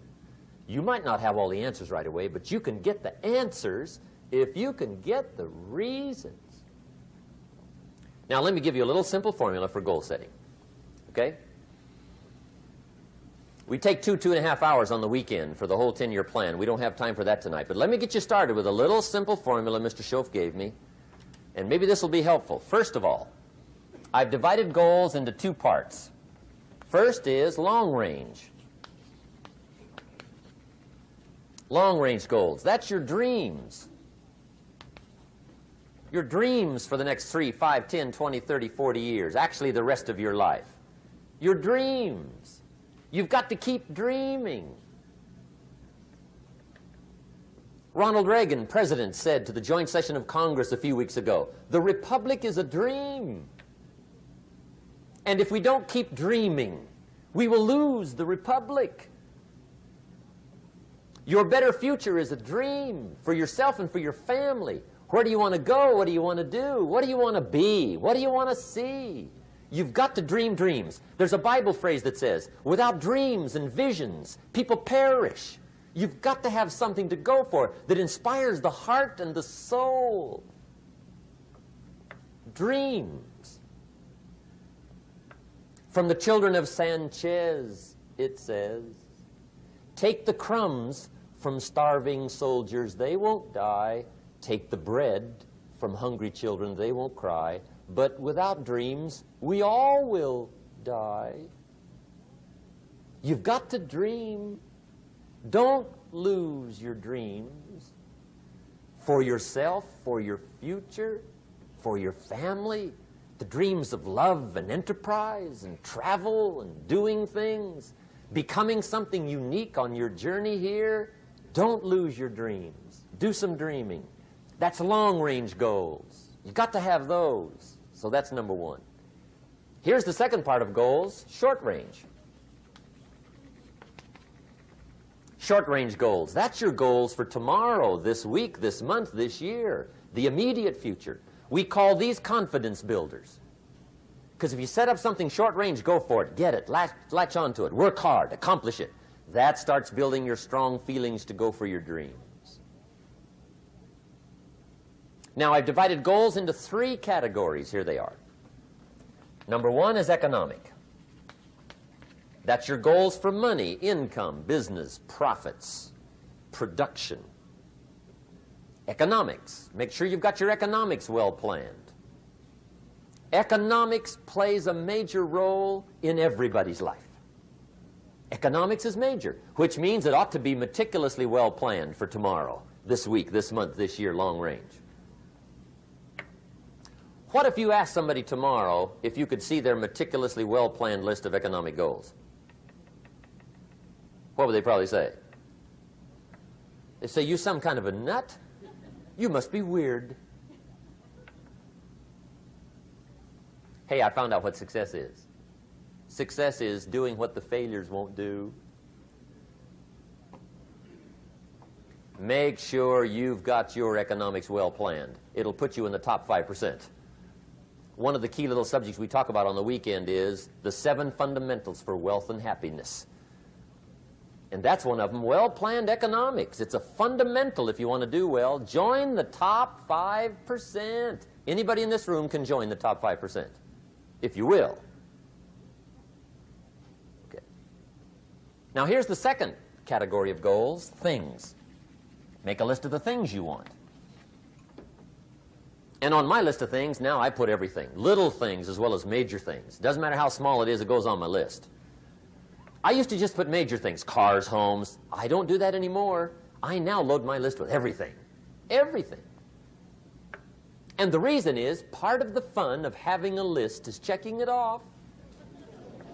That's it. Boy, at the end of the day, if you can go, got it, got it, got it, got it, got it, got it, whatever it is, right? You get into the habit. So load up your list, the things you want. Now, when you check off something major,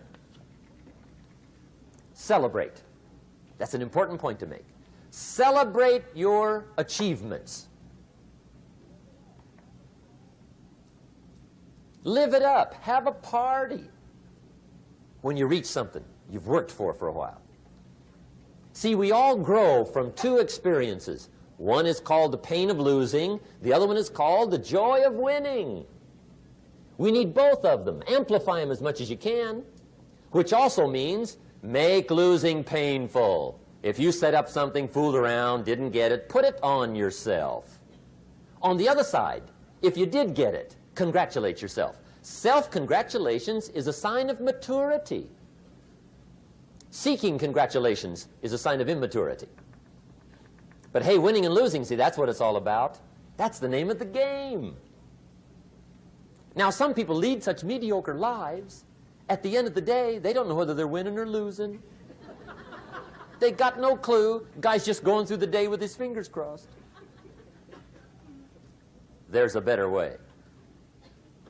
Okay, here's the third category of goals, personal development. Put those goals together. Personal development goals. That's your goals to be stronger, more decisive, be a speaker, be a leader, learn a language, all kinds of skills. Okay? The whole weekend seminar was designed to improve all your skills so that you walk away more skillful. And that's what you want, the personal development skills. That's what attracts, that's what brings good things to your life, the person you become more skillful. Now, this is quite a package to work on. Economics, things, personal development. For tomorrow, this week, this month, this year, long range. Okay? That'll get you started. Now, here's the simple formula for setting goals. It goes like this. A, work on your goals. That's step one. Work on them. And I put the word work there deliberately. Setting goals is plain hard work. I don't want to kid you. We haven't come here tonight to kid each other. It's work. I know it's work. That's why a lot of people just let it slide. It's work. Many people work hard on their job, but they don't work hard on their future. They just let that slide. And the work involved is making plans. I know most people don't. I understand that, but don't let that be you. Guy says, well, yeah, you work where I work, but the time you struggle home, it's late. You've got to eat a bite of supper, watch a little TV, get to bed. You can't sit up half the night. Plan, plan, plan. And the guy's behind. Good worker, hard worker, sincere. But you've got to be better than sincere, working hard. You've got to be better than a good worker. You've got to be a good planner. Somebody once wisely said, the people who fail to plan are planning to fail. Well said. So work on your goals. Here's step two. Write your goals down. That's so important. I teach my staff around the world, put your goals in your journal. Because one of the major people you want to study is yourself. Say, here's the list of goals I put together 3 weeks ago. Here's the list of goals I put together 2 years ago.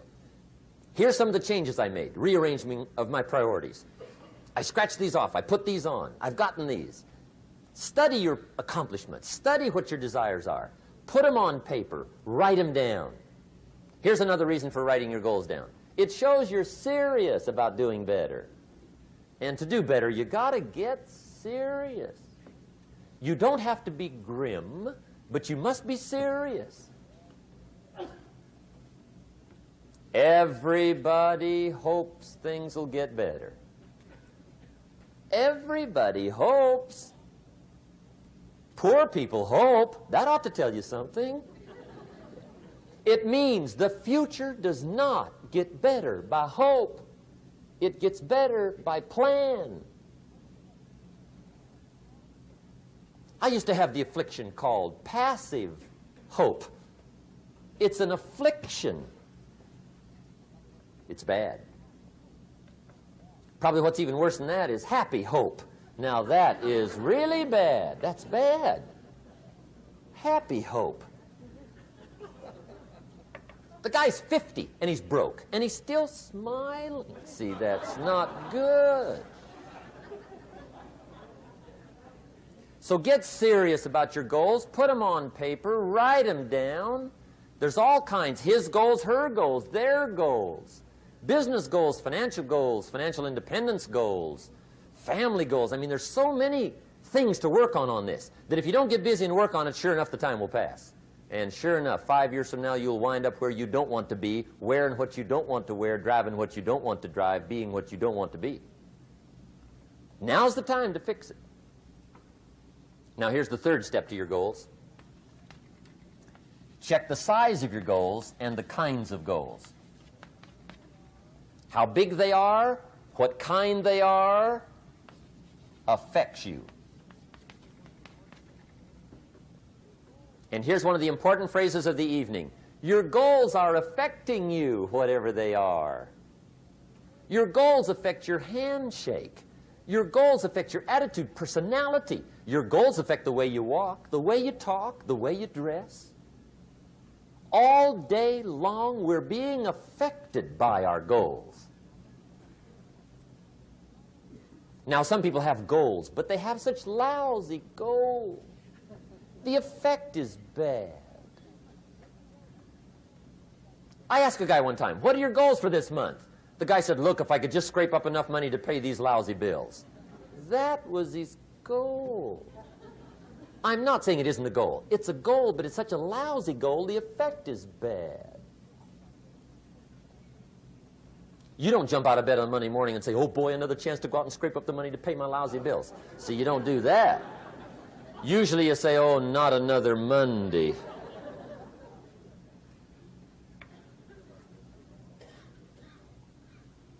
And some people have so given up on life, they have joined the thank God it's Friday club.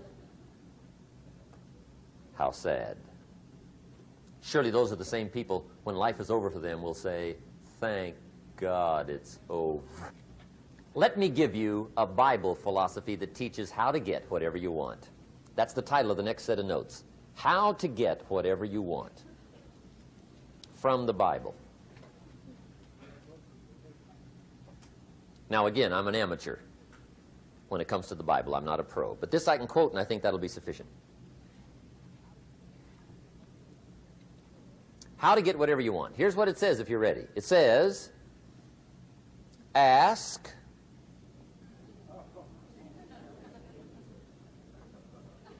that's it. End of notes. Ask. If there's one art in life to learn extremely well, that's got to be one of them. The art of asking. What does ask mean? Ask means, what do you want? And the formula is staggering. It says ask and what? A guy ought to look into that.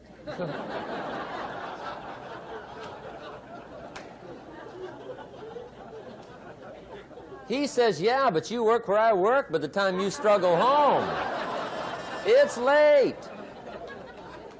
You got to eat a bite of supper, watch a little TV, get to bed. You can't sit up half the night, ask. And the guys be... See, you've got to be better than a good worker. You've got to be a good asker. Now, let me give you 3 key points on asking and receiving. This can do it. Number 1, asking is the beginning of receiving. Asking starts a unique process, mental and emotional. I don't even know how it works. All I know is it works. It's like pushing a button and all this machinery starts working. I don't know how. It just works. There's a lot of things you don't need to know how. Just work them. Some people are always studying the roots. Others are picking the fruit. I mean, it depends on what end of it you want in on. Asking is the beginning of receiving, so start the process. Here's number 2. Receiving is not the problem. Receiving is automatic.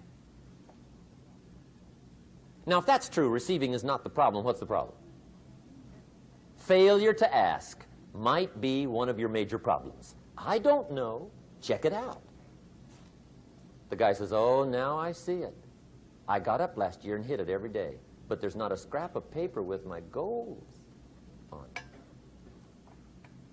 Good worker, poor asker. So you've got to change that. Here's number 3. Receiving is like the ocean. There's plenty, especially in California. It's like an ocean here.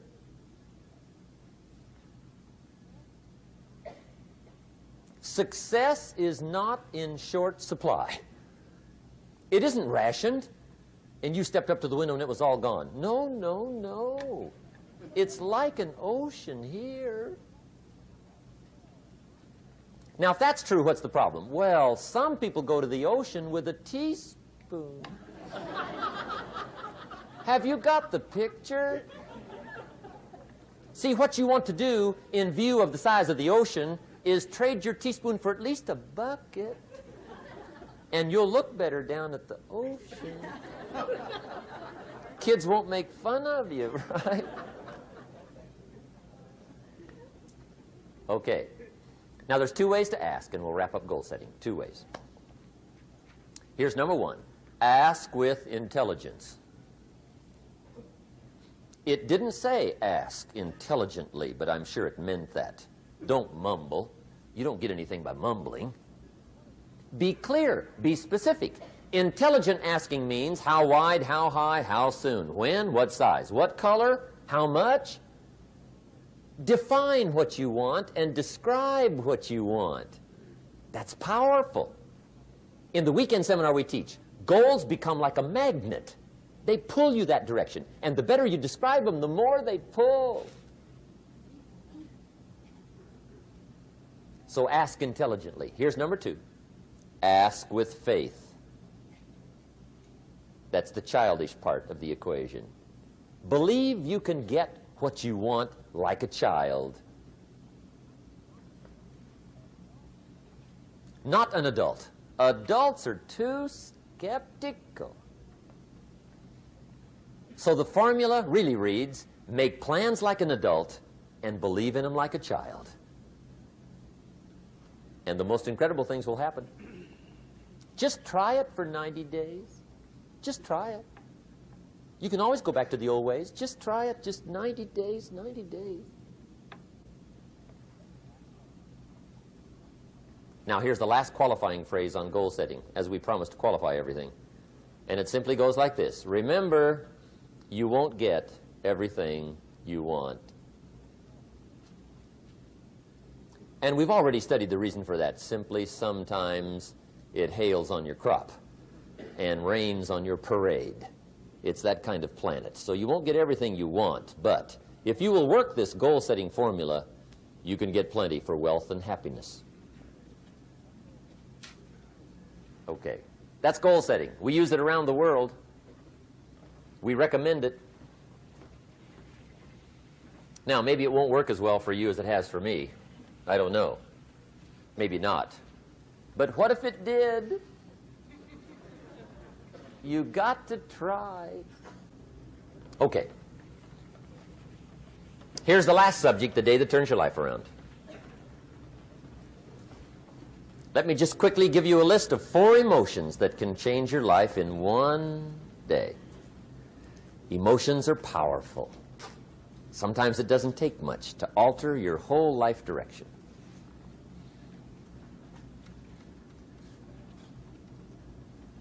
Okay, here they are. Number 1, disgust. Powerful emotion. Disgust says, I have had it. See, that could be the day. The day you can say, I've had it.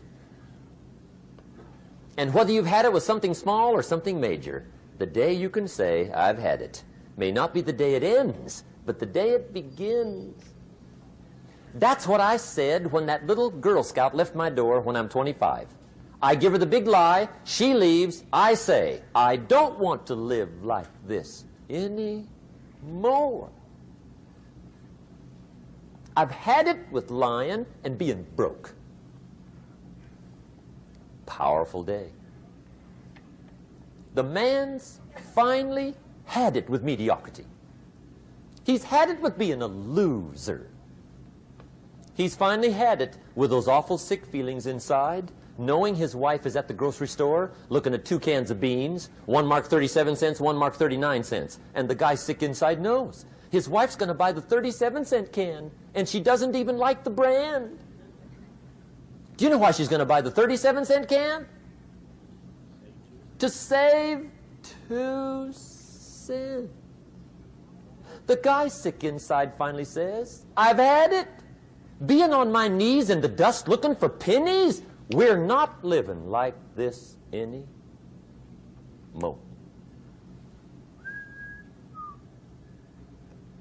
Could be the day that turns your life around. The day you can say, I've had it.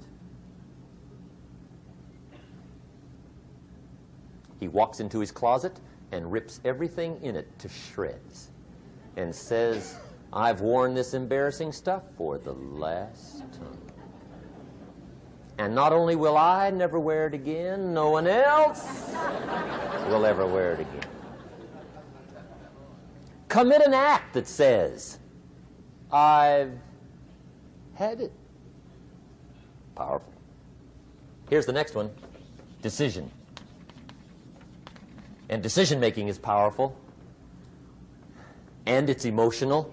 That's those knots in the pit of your stomach, right? Waking up in the middle of the night in a cold sweat, trying to decide. We sometimes call it inner civil war. What shall I do? Well, for progress, you must decide.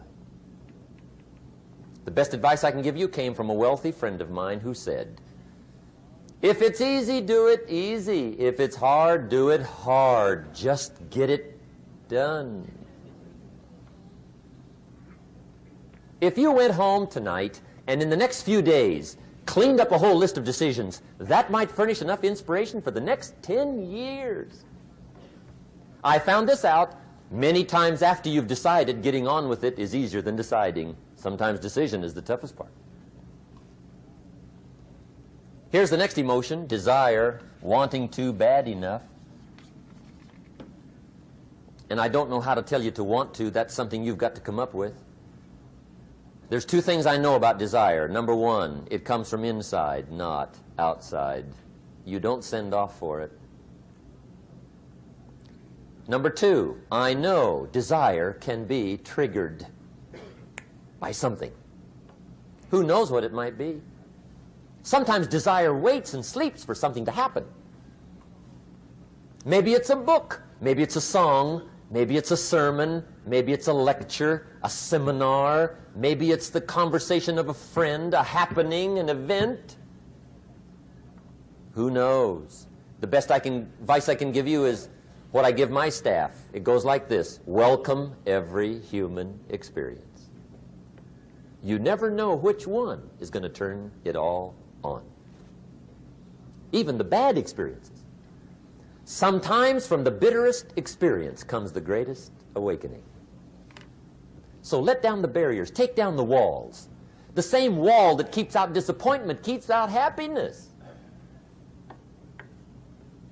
Let life touch you. Don't let it kill you, but let it touch you.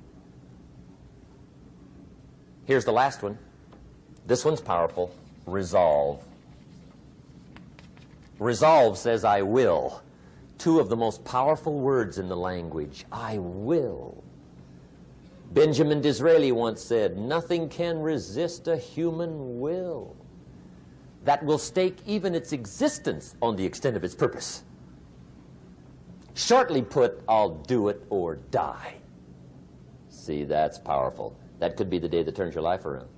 The world has a strange way of stepping aside when somebody says, I'll do it or die. The man says, I will climb the mountain. They've told me it's too high, it's too far, it's too rocky, it's too difficult, it's never been done before, but it's my mountain, I will climb it. Pretty soon you'll see me waving from the top. Or dead on the side, because I ain't coming back.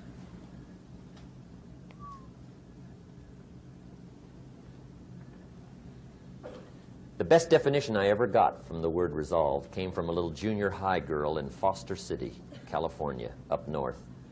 I'm talking to the junior high kids one day. I love to ask kids definitions. They come up with beauties. I got to the word resolve and I asked, who can tell me what resolve means?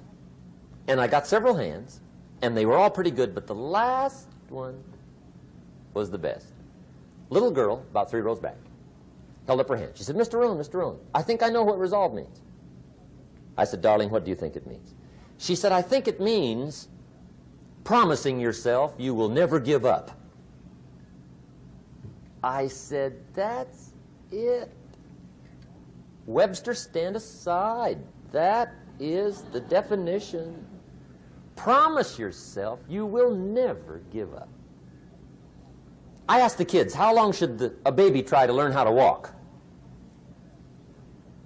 How long? How long would you give your average baby before you shut him off? How long? See, any mother in the world would say, you're crazy. My baby's going to keep trying until it learns how to walk. What a magic formula. Now let me show you what triggers all emotions into activity that brings results. And results is the name of the game. Here it is. Action. Finally, you must do something about how you feel. Jesus, the master teacher, said, don't just be listeners, be doers. The world admires the doers. Whatever it takes to get you to try harder, read more, set your goals, and go for it. Here's the next attitude disease. Overcaution. Some people never will have much. They're too cautious. Now, you can also be too reckless, but you can also be too cautious. This is called the timid approach to life.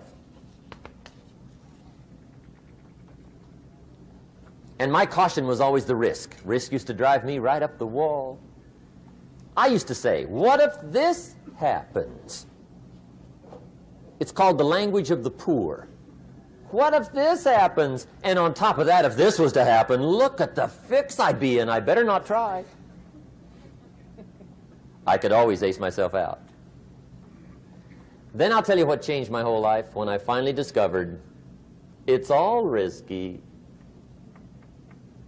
The minute you were born, it got risky. If you think trying is risky, wait till they hand you the bill for not trying. If you think investing is risky, wait till you get the tab for not investing. See, it's all risky. Getting married is risky. Having children is risky. Going into business is risky. Investing your money is risky. It's all risky. I'll tell you how risky life is. You're not going to get out alive. That's risky. The Englishman says, well, if that's the way it's going to work out, let's give it a go. Right, that's what it's for. Give it a go. Somebody says, yeah, but I'm looking for safety and security. Fine, then huddle in a corner. We'll cover you with a sheet, bring you 3 meals a day. And we'll protect you, feed you, look after you, care for you. We won't let anything happen to you. And you'll probably live to be 100. The guy said, well, yeah, I'd live to be 100. But what a way to live. Right. What a way to live, safe and secure. Don't ask for security. Ask for adventure. Better to live 30 years full of adventure than 100 years safe in the corner. And see, it's not important how long you live. What's important is how you live. Here's the next attitude disease. We're almost through with this motley list. In fact, we're almost through. Hang on. The next one is pessimism. Pessimism, the deadly disease of always looking on the bad side, the problem side, the difficult side, checking all the reasons why it can't be done. The poor pessimist leads an ugly life. He doesn't try to figure out what's right. He tries to figure out what's wrong. He doesn't look for virtue. He looks for faults. And when he finds them, he's delighted. How ugly. This is the poor guy who looks through the window, doesn't see the sunset. He sees the specks on the window.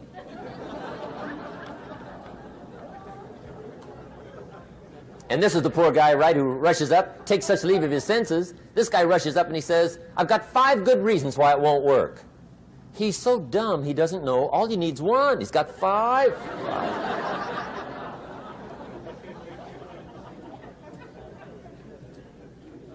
To the pessimist, the glass is always half empty. To the optimist, the glass is half full.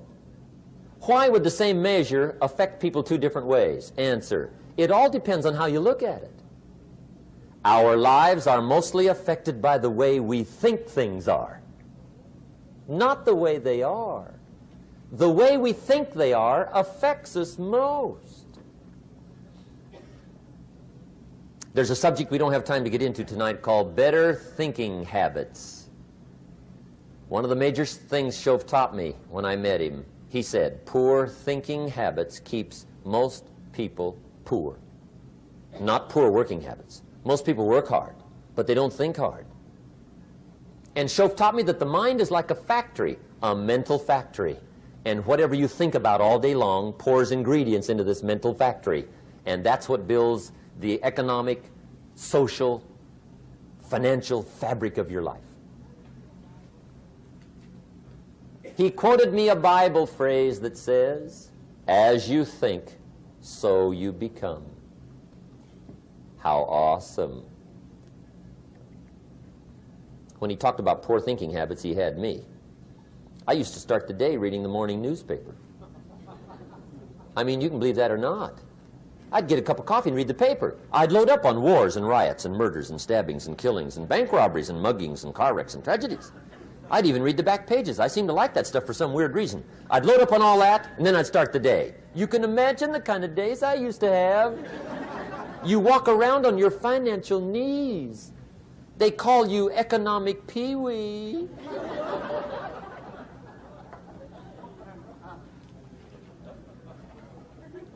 The guy says, I want to be a great leader.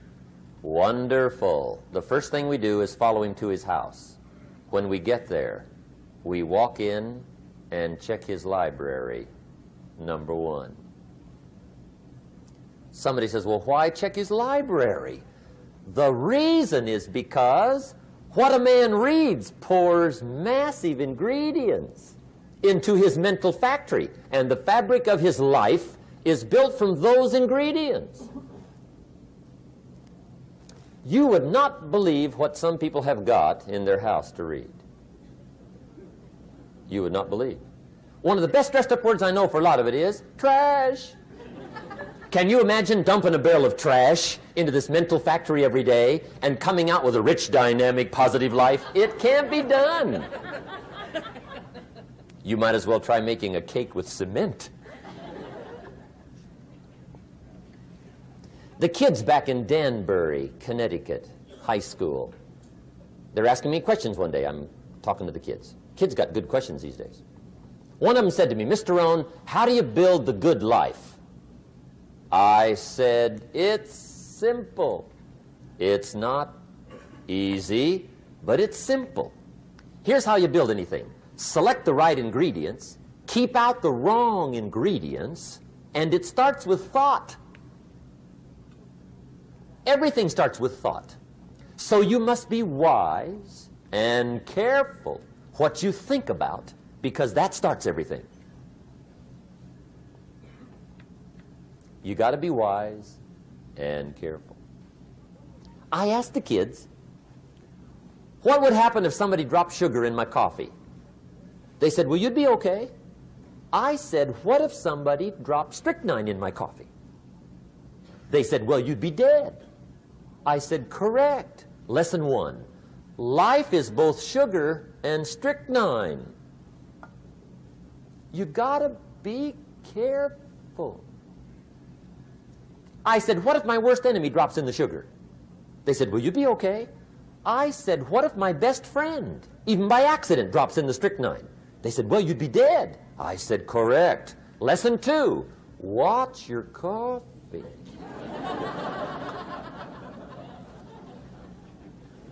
You got to be careful. See, it doesn't matter who hands you the bad stuff.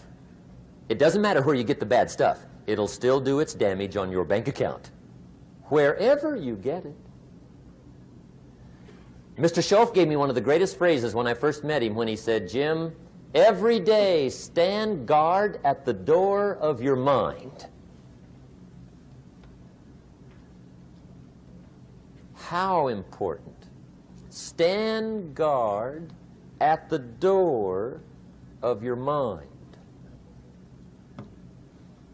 And you decide what goes into your mental factory. Don't let anybody just dump anything they want to in your mental factory, because you've got to live with the results. Okay, here's the last disease, and we're through with this list. In fact, we're almost through. Hang on. The last subject is very brief. The last disease, but this one is deadly. Engage in this one, indulge in it even slightly, and you might as well forget the future, because it's going to forget you. Complaining, crying, whining, griping, a Bible word called murmuring. See, that'll ace your future. Spend 5 minutes complaining, and you have wasted 5. And you may have begun what's known as economic cancer of the bone. Surely they will soon haul you off into a financial desert and there let you choke on the dust of your own regret. I hope I said that well, so you won't forget. It's a deadly disease. If you don't think it's bad, ask the children of Israel of Old Testament fame. Typical of us all, their story just happened to get in the book. Story says, children of Israel were slaves. God performed a series of dazzling miracles and got them out. And now they're heading for the promised land. Remember the story? Heading for the promised land. Tragedy of the story, they never got there. Reason. From day one, they started to complain. They griped about the water. They griped about the weather. They whined and cried and griped about the food. They griped about the leadership. They whined and cried because it was too far, too cold, too hot, too difficult, too miserable. I mean, they whined and cried for years. Finally, God said, I've had it, trip canceled.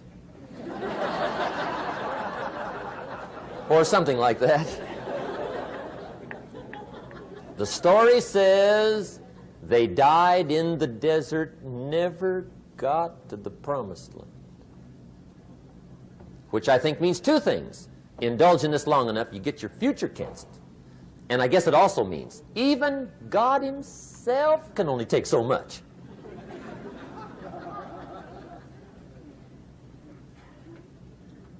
Okay. Just be on the lookout of the things that can destroy all the good you start. The war is on. And this evening, tomorrow, mentally, personally, socially, economically, you got to make sure you're winning the war. And this is part of it.